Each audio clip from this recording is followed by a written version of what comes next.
Panskura super speciality হাসপাতালে ধর্ষণ কাণ্ডে নাম চড়ানোয় ষড়যন্ত্র ইঙ্গিত পরিবারের কালি ছেটানোর চেষ্টা, এমনটাই অভিযোগ প্রাক্তন মন্ত্রী সোমেন মহাপাত্রর ছেলের। ধর্ষণে অভিযুক্ত জাহির আব্বাসের সঙ্গে জোর করে নাম চড়ানোর অভিযোগ।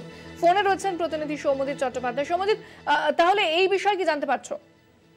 দেখো, ইতিমধ্যেই যে পাঁশকুড়া ধর্ষণকাণ্ডে ইতিমধ্যেই জাহির আব্বাসের নাম উঠেছিল মূল অভিযুক্ত হিসেবে, এবং যেটা দাবি করা হচ্ছিল যে এই জাহির আব্বাসের মাথায় নাকি প্রাক্তন মন্ত্রী সৌমেন মহাপাত্রের ছেলে ডাক্তার বোধিসত্ত্ব মহাপাত্রের হাত রয়েছে, এবং এই নিয়ে কিন্তু রাজ্য রাজনীতিতে উত্তাপ হয়েছিল। এবং যেটা বোধিসত্ত্ব মহাপাত্র যেটা জানাচ্ছেন যে তিনি 2014 থেকে ওই হাসপাতালে কর্মরত ছিলেন জাহির আব্বাস।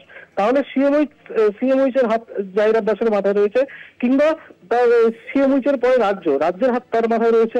2026-এর যে আসন্ন বিধানসভা নির্বাচন, সেই বিধানসভা নির্বাচনকে সামনে রেখে রদবদল করা হয়েছে, এবং রদবদল হয়েছে ব্লক নেতৃত্ব এবং শহর নেতৃত্বের উপরে। সেই রদবদলের ছোঁয়া তার পরিবারের উপর পড়েছে, এবং সেই রদবদলকে সুগম করার জন্যই হয়তো তাকে ট্র্যাক করা হয়েছে, এমনটাই কিন্তু তিনি দাবি করেছেন। ইন্দ্রাণী, ধন্যবাদ সৌম্যজিৎ।